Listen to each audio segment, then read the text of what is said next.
Hello, gorgeous soul, and welcome to this epic podcast. This is a place where you are encouraged and you have absolute freaking permission to unapologetically go after all of your dreams, all of your visions, all of your things on your vision board, like everything that your heart desires. I'm your host, Ingharad, the High Vibe Babe, and I believe that we're all in this life to expand and experience our wildest dreams. If one of us can have it, then we all can. So that is the aim of this podcast. Each week I'll either be going solo or have guests with the aim to inspire, uplift you and give you the tools for you to live your most epic AF life and business possible. You can find me on Instagram with the handle @HighVibeBabe. Now let's get into today's episode. Hello everyone and welcome back to the High Vibe Babe podcast. I am so excited to have you here today, and I am very excited to announce I have a very special guest today. Her name is Cara Wray. She is a mindset and relationship coach who works with mothers to help them nurture the relationship between themselves, their spouse, and their children. She is a mother, wife, a proud entrepreneur, and she believes your strongest beliefs become your reality. Welcome to the podcast. Hello, I'm so happy to be here. Thank you. You are so welcome. Okay, first things first. First stop, can you please share your Instagram handle so we can do the stalky thing and put the voice to the face? So we can do the stalky thing. Yes, of course. So my Instagram handle is at the.sacred.mama. That's my Instagram handle. Very simple. Cool. And we'll have it in the show notes as well so you can click there for quick reference. So would you please mind introducing yourself and telling us more about what is your magic? So as she already said, I am a mindset and relationship coach. But, before I really dove into the coaching industry, but also specifically working with moms, I had really struggled with postpartum depression and postpartum anxiety with after the birth of my first daughter. And this brought up a lot of emotion, a lot of situations, a lot of things that I suppressed for a really long time. And it also it shone a light on the fact that I did not take care of myself and that I was not making myself a priority. And so fast forward to now, when I decided to invest in a coach and basically do the damn thing, and it was like a hot mess express, I am here now. But there was a journey that brought me to here. And so there was a major postpartum journey. There was, navigating a co-parenting relationship, which we still navigate because my husband was previously married, and it's learning, I have stepchildren. So I have 2 beautiful stepchildren. I also have 2 other beautiful babies that grew in my belly. But that's really more about me. I'm a mom, I'm stepmom, wife, proud entrepreneur, like she said. And I'm super happy to be here. Yay, thank you. Okay, so do you want to give me a rundown, like all the things you've got going on, like the co-parenting and your own kids, and how many kids do you have altogether then, sorry? 4. 4, right, okay. So like a double me. How did you get into entrepreneurship? Like what, is it normal? Like do you have a lot of people around you that are into this? So I actually grew up, my mom has been an entrepreneur basically my entire life. And so ever since I was a child, I had been in the entrepreneurship world. So whether that was going to conferences, whether that was going to morning breakfasts, whether that was watching my mother speak on stage, watching her write books, I was like in the thick of it. And so my mother was always home. She always was able to take me to things and be a part of things, which was great. And so entrepreneurship ran on my mother's side. Now, my parents divorced at a young age. So my parents divorced when I was 5, and my father was like polar opposite. Love my dad, but polar opposite. Okay.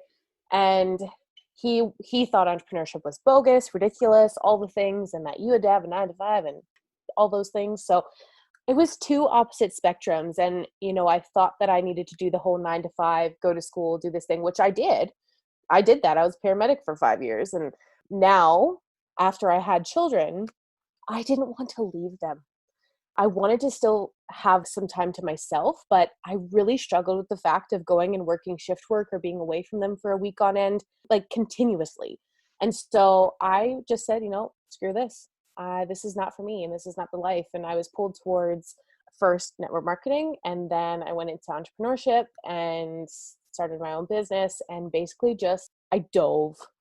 I dove into it, feet wet, muddy, all the things. And here we are now. So That's really cool. I'm loving it all. Okay. So, how did you become clear as to what your path was? And no, yep, just that for now. All right. I'm not going to go too far across. Too many spectrums right this second. So, what got me to where I am now and the work that I'm doing now, like I said, after the birth of my daughter and really struggling with postpartum depression, I felt that society, that as a mother as a whole, that we weren't being supported, whether that was from ourselves, whether that was from other people. And there was a lot of other moms that were suffering in silence. And this was something I noticed when I made a post about postpartum depression. And I spoke very openly and honestly about what was going on with me and how there was no shame around it. And I couldn't tell you how many messages I got in my inbox, the comments, the shares, the things that happened with that post. And Wow. in that moment where I always knew that I wanted to do something online, that I wanted to, speak and empower other women. I just didn't know what that looked like. And then I made this post and I realized that there was other moms that needed this support, that needed this encouragement, that needed this, this next step. They needed to link arms. And I guess it got even deeper. I'm also a stepmom, and my relationship with my children's mom has not always been sunshine and daisies, okay? It's actually been really rough, really hard, and it has cracked open things inside of me I never knew existed. And that was also another reason as to why I made the decision to also support stepmoms, is because I'm a mixture of both. And I truly believe that you can have these beautiful relationships and that they don't have to suffer. There doesn't need to be this comparison. And this is where that came from, is that, I can be a mom and I can be a stepmom and we can nurture those relationships. And there doesn't have to be this negativity surrounding those relationships. So that's really kind of where the purpose came from. That's really, really heartfelt and so lovely and 100% needed. I know so many people that blended families and all the things, or split families, or all of the above. And it is something that people often don't talk about enough, to be honest, unless you're like really in the thick of it. But I also think that to have role models such as yourself paving a way that's different and that is heart focused and children focused and ourself focused is really, really important and really needed. So do you want to tell me a little bit about, I know you really talk a lot about loving yourself first. Can you expand on this and why is it so important to you? So I'm a person who lives and breathes the things that I say. So I personally believe in like embodiment. And prior, when I didn't take care of myself at all, I had, my ego was like really high, and I thought that I was never going to suffer with postpartum, that I was doing things right and I didn't need to do this and didn't need to do that. And boy, the heck was I wrong.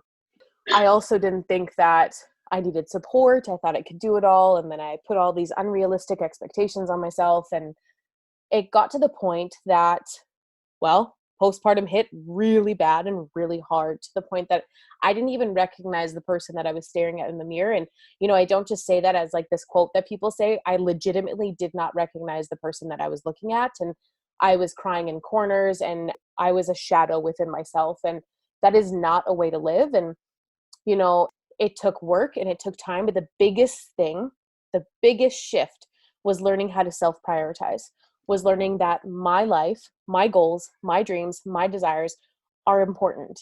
They're no lesser than anybody else's. Someone said to me one day, how is your goals, dreams, and desires less of value than someone else's? How are yours diminished by those of your children? How are those diminished by those of your husband? Because to them, their goals, dreams, and desires are important and they don't matter. Like, it doesn't matter what anybody else thinks. But to you, so for some reason, you're worrying about what everybody else is doing when you need to start focusing on you. And so I started diving into personal development. I hired my first coach, and I've worked with many coaches since. And I cracked myself wide open to the big old world again. And like I said, there's a lot of inner work that comes with like finding yourself and falling back in love with who you are. And when I look at myself now, I don't stand there and belittle who I am. I don't look at, the stretch marks that I have and think I'm disgusting anymore. Like, I don't do that to myself anymore, because I've taken the time to be with myself and to love myself and to be comfortable with myself.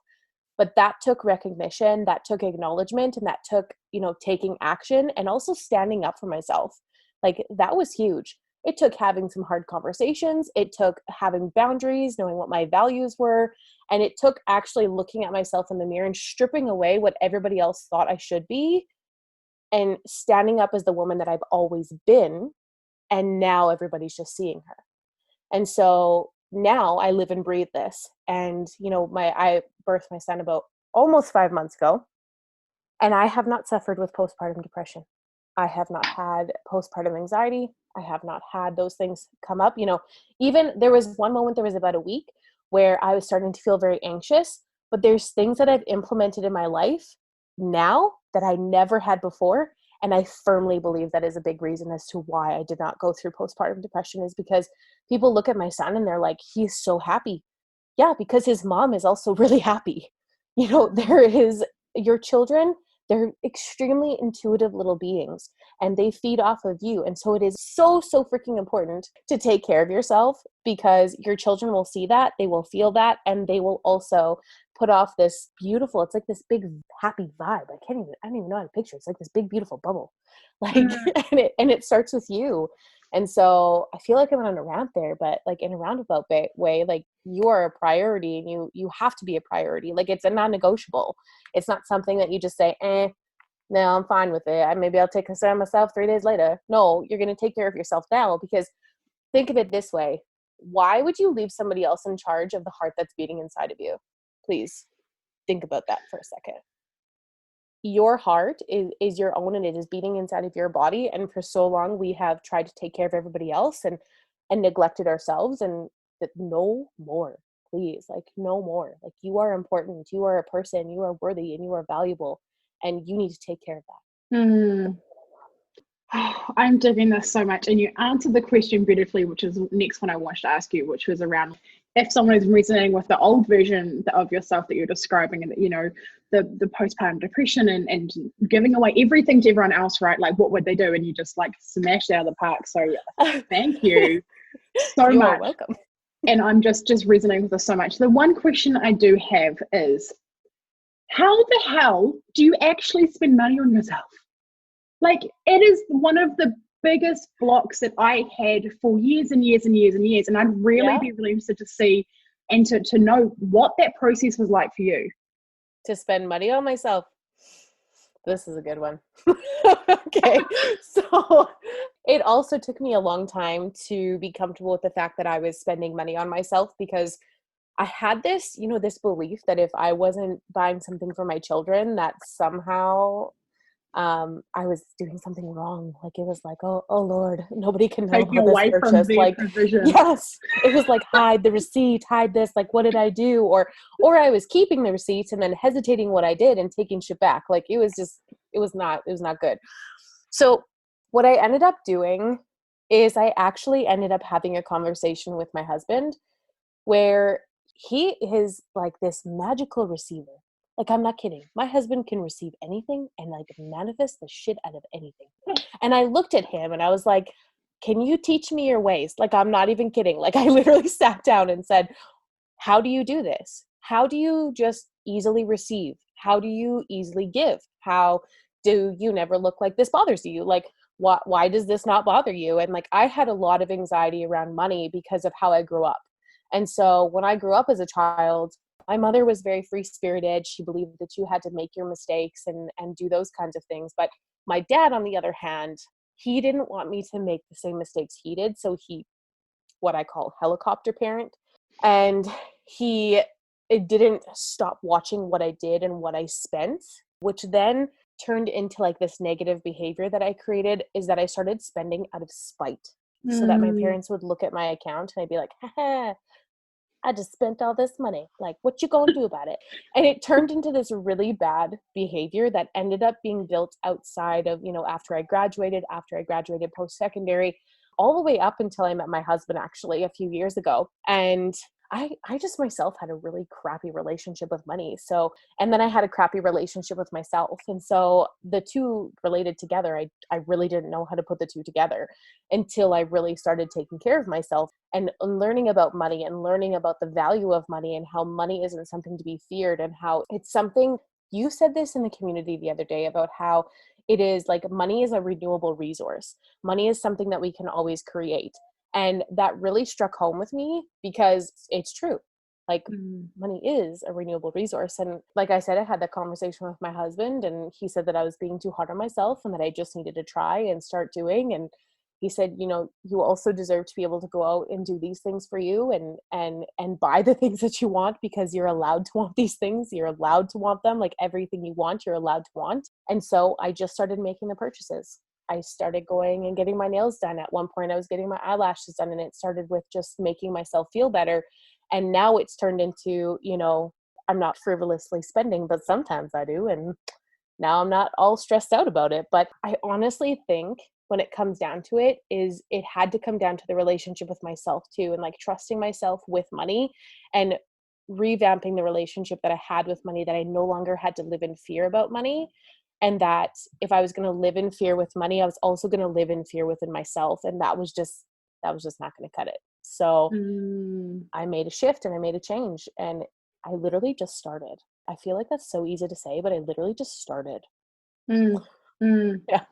Yeah, I agree. And I look back to the first time that I invested in online coaching, for instance, and it was really scary. And I can't explain it any other way than you just have to jump. I think just choosing the one that your intuition is like, do this now, the whole body like it won't leave, the huge flushes in your stomach, and it's just like such an intense moment. I think that is the time then we just jump. And what about you for like with coaching and investing like large sums of money in yourself for your business and for your, you know, for your personal development, but no one sees the nails, right? Like everyone sees the nails, but sees the inside prettiness in our heart.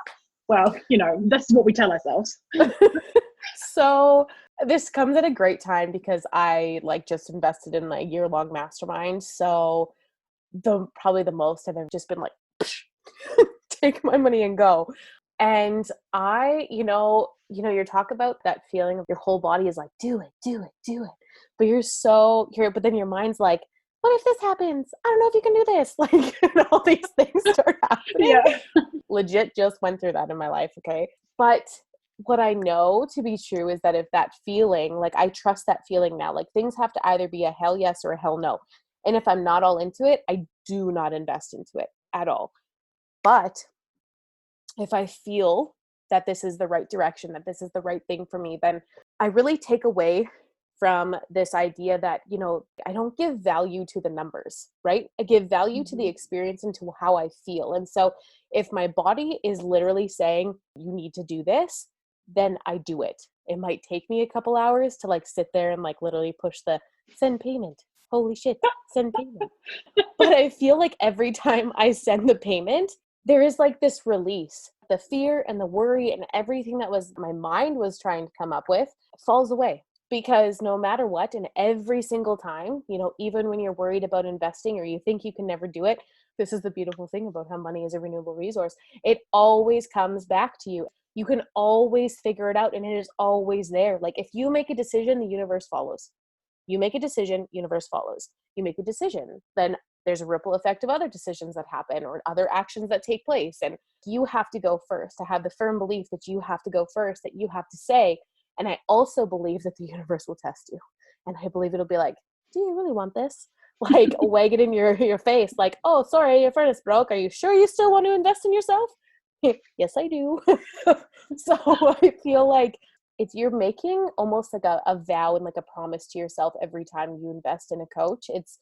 You're investing not only in your own personal development, but the impact that it has on all areas of your life, because it does start with you, but holy hell, like I had this conversation the other day where I actually believe it was a conversation with you, where I said that I didn't think if I didn't invest in my coach when I did a few years ago, I honestly don't know where my marriage would be right now.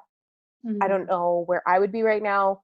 I would not have the same outlook, and I would still be in a victim mentality, and I would think, poor me, woe is me, and the world isn't out to get you. And I had to take a real hard look at who the hell I was and what that looked like and take responsibility. But yeah, I hope I answered that.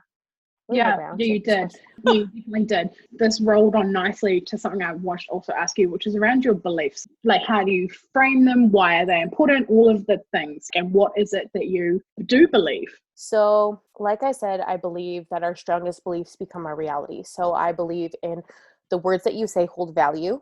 I believe in the actions you take also hold value. I believe every decision has an action and a reaction. And you also, I believe in the power of choice. I don't believe in excuses. I call BS on excuses. That an excuse is you just living in fear. An excuse is you just living in your comfort zone. And I choose not to remain in my comfort zone anymore. I choose to remain in constant growth because, you know, when I look at it, it's not just for my children, but I want my children, you know, when they decide that they want to, you know, leave the nest, leave the coop, and whatever the heck you want to call it, I want to ensure that those children feel that they can make strong decisions without having to rely on everybody else to make that decision. I want them to trust themselves and to just do it and not hesitate and to follow themselves, like what feels good for them. But I'm also teaching my children that. So if I'm not fully embodying that, my children then also are not going to embody. I firmly believe that my children will in some way follow in my footsteps. And so I do want to ensure that I am also leading with grace, with passion, with consistency, with honor, whatever the hell that looks like to me. But I want to make sure that I'm leading myself and I'm taking care of myself. You know, I have a huge belief that if you're not taking care of yourself, and the rest of your life is also going to go all hell in a handbasket. Like, I really firmly believe that because that happened in my life. And when I started taking care of myself, everything started to come back together. Did it happen like this? No, but it was this progression. It was consistency. It was, and I say that gratitude is the best freaking attitude. Okay. Gratitude will transform your damn life. You know, it's as simple as being grateful for having drinking water or drinking the coffee that you have or the bed that I'm sitting on or the fact that I have a crib or I have a place to put my child. It's gratitude shifts your perspective. I can't tell you how much gratitude has changed my life in a freaking year to simply just doing it in the morning to now how much I recognize and how much I'm thankful for. And the more that you put out these positive feelings, the more that you put out gratitude, the more comes to you. Like, I fully believe that. I also believe the more money I spend, the more money I make. I do firmly believe that. I really do. So I feel that no matter the investment I make, I get tenfold the return. And actually, I know that you worked with Viola, but in her book, she talked about how everything happens for a good reason. And I was like, heck yes, yes, yes, yes. So that is also like, I always was the person who said everything happens for a reason. And I always had the belief inside, though, that it happened for a good reason, that there was going to be something that was going to come out of this situation. And I was going to learn a lesson because I believe every failure, everything that we try again to do, there's always a lesson. Every person we encounter, every relationship we have, every conversation we have, there's always something to be learned. And so I totally have to agree with her where everything happens for a good reason, even if it seems like a bad reason at the time. And so those are like a lot of my big beliefs. It's like I could go on for days about how passionate I am about this, but I'm like, your strongest beliefs become your damn reality. Yeah, I totally agree. And the funny thing is, I heard that repeated to me in my childhood as well, that everything's happening for a reason, or everything happens for a reason. But in my brain, it took that and enabled me to be the victim about my situation. Yes. So it wasn't that it was happening for good, it was that, you know, I'm fucked, basically. You know what? I can kind of relate to that because growing up, I was like, everything happens for a reason. But why the fuck is it happening to me? Like, there's like, I totally relate to that. Yeah. And then in my book, the timeline I write about in my book explains this process really well, in that, you know, I used to be a victim about it and I used to ask all the time why, but now I'm like, oh, right, I get to repurpose my pain, because we all feel these emotions, right? It doesn't really matter what sort of life experience we've had, whether we've had like a perfect little upbringing or whether we've had a horrific whatever. We all resonate with, pretty much all of us can resonate with the feeling of abandonment or grief or loss or shame or being bullied or being sad or being depressed. You know, we can all anxious. All of these feelings we've all resonated with at some point. It doesn't necessarily matter what our situation was. So through our process of learning how to deal with our emotions and how to be emotionally intelligent, and that it's just part of the human experience. It doesn't actually mean anything's wrong with us because we're feeling anxious in this moment. That we can really help other people when we get to grasp the full picture and understand how our beliefs are so damn important, and how they're wired and what they're meaning in our brain just impacts everything in our physical life, because it's impacting directly our results. 100% it is. 100% it is, because it's actually, if we want to get all scientific and shit, there's actually like your brain remembers specific things. And if you keep telling yourself that you don't believe in yourself, and it is something that you continuously repeat, well, your mind now believes it. You full body believe it. And so, people are like, oh, affirmations are bogus, or, oh, this is bogus. It's actually not. Okay. Like, it legitimately is not, because your brain, the more that you tell it, the more that you actually start embodying the feeling behind what that is to you, your brain starts to remember it, and it starts to impact, like, create a memory, basically, is what it does. And it's pretty cool, actually. So, like, your beliefs actually mean something. And if you're not telling yourself good things, then you need to start telling yourself good things and start switching that mind frame. Yeah, I totally agree. And it's one of the things that held me back for years, to be honest. It's what nearly all of us can resonate with, having this oh shit, horrible negative person in our head that's like, oh, you didn't do that properly, or oh, you could have done that better, or oh, you're so this, or you're so that, It's something that we all have resonated with, but we wouldn't treat our best friend like that, or our child like that. So why are we treating ourselves like this? Yep. Yes. 100%. So if I'm going to say something to myself, I better be able to say it to my 2-year-old. I better be able to say it to my children. And that's something that has helped me be extremely mindful of of the words that I speak, especially to myself, is that if I'm not going to say it to me, that I shouldn't be saying it at all. If I'm not going to say it to my kids, sorry, I shouldn't be saying it at all. So it's a really good thing.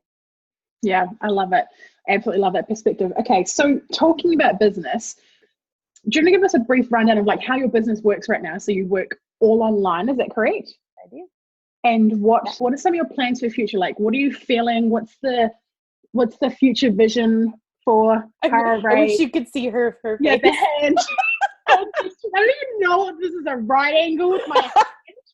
What is this? A container? I don't know anyway. So, yes, all my business right now is run online. However, there is big goals this year, and I know that they will come into fruition. It is what it is. Like, I dreamt it, believed it, it's happening. And so I have a big goal of creating an in-person event for, mothers to come to, women to come to, basically like a women's empowerment event. A few speakers. I've already started kind of creating the behind the scenes things with that, because I've always dreamt of speaking online. Geez, I'm doing that. I've always dreamt of public speaking. And I was talking to my husband, and I just said, these are the dreams I have. Like, this is what I want to do. These are the women that I'm connecting with. And it's incredible that, the universe works on divine timing. So when things happen and things start to mesh, and like you meet one person, then all of a sudden you meet the next person, then it clicks as to why you met that person. And like, I had one of those moments the other day where I was like, oh my God, it's all coming together, and I didn't even know it's coming together. Like, what? Like, it was one of these moments where I didn't even know what to do with myself. And my husband said, why are you hesitating? Let's do this. Like, you can do this. You're going to do this, and trust yourself and do it. And so my big goal is to, like I said, is to have, an in-person event for women to come to, because I believe it would be wildly successful simply with just, having a platform for women to speak on. But then I'm also co-authoring in 2 books, and in the process of finishing mine. So not hopefully, I will have 2 co-authored books, and then 1 of my own published this year. So wow, that is huge. All while mumming and coaching and running group. Do you run group programs too? So I don't have any right now, but I have like a self-paced one right now that I've done. So, and there will be one that's launching, but I can't say too much about that. There's other things that are in the works, like the podcast is relaunching, and that comes out, probably be out by the time this episode's out, which is awesome. So it's a lot of momentum right now, like a lot of things coming together, and this year is going to be a big year. So I love it. Please plug your podcast. What is it called? So it's the Sacred Mama podcast. There is a ton of other episodes that are actually still available on there, and it was underneath a different name. And so tons of value, tons of incredible content, but there was just this big nudge, this big pull to really shift the vibe and shift the conversations towards motherhood and, you know, the real raw conversations, the behind the scenes of motherhood. I love it. Absolutely love it. Okay, so can you tell everyone where else they can find? So you got your podcast, we've got your Instagram, do you have Facebook? Tell us about your group. Yes. So this is a reoccurring theme, the Sacred Mama. It's literally, so my community is called the Sacred Mama Co.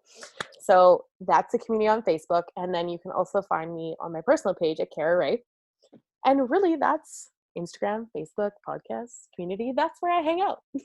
Yay. All the places. Cool. Okay. Yes. I've absolutely loved having you on. Thank you so very much. I wondered if you have any last final words, any intuitive messages, anything that comes to mind to leave our listeners with.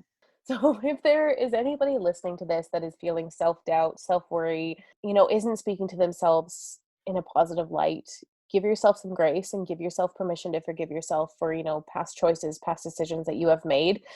And remind yourself that every morning that you wake up, you have the power to choose, and you have the power to choose different trajectory of your life. You can make a different choice, a different decision, and ultimately it's up to you. And stop giving in to what everybody else wants you to do or their unrealistic expectations, and start building the life that you want to live. Your life, your decisions, the things that feel good to you. That's the biggest piece of advice that I have for you, is start doing things for you. Stop doing things for everybody else. Preach. What a lovely message to end on. So much power. Thank you so much. And I would love it if everyone took a screenshot of this episode and let us know what your most powerful moment was, your biggest takeaway, and tag us both and chuck it up in your stories. It would mean the world. Thank you so much for being here, Cara. Thank you so much for the opportunity. It was really nice to be here. Thank you. Take care, everyone. Bye. If you have enjoyed this episode, I would adore if you would screenshot it, chuck it up on your stories with your favorite takeaway moment, and tag me at HiVibeBabe on Instagram so that more people can see this and get this content and get this message out there to really shape and change and impact other people's lives. Do you desire to be around more high vibe women who really get you, who encourage you, who support you no matter what? Yeah, well, guess what? I have a place that you belong. It is called High Vibe Babes Community. It is a free Facebook group and I would love to have you in there. There are so many free trainings and epicness in this group, so please get your booty in there. It would mean the world if you would subscribe to this podcast, do the reviews, the rating, the stars, all of the things. Thank you so much for being here. I cannot wait to chat with you on the next episode. I'm sending you all of the vibes and all of the love. Over and out from Her, the High Vibe Babe.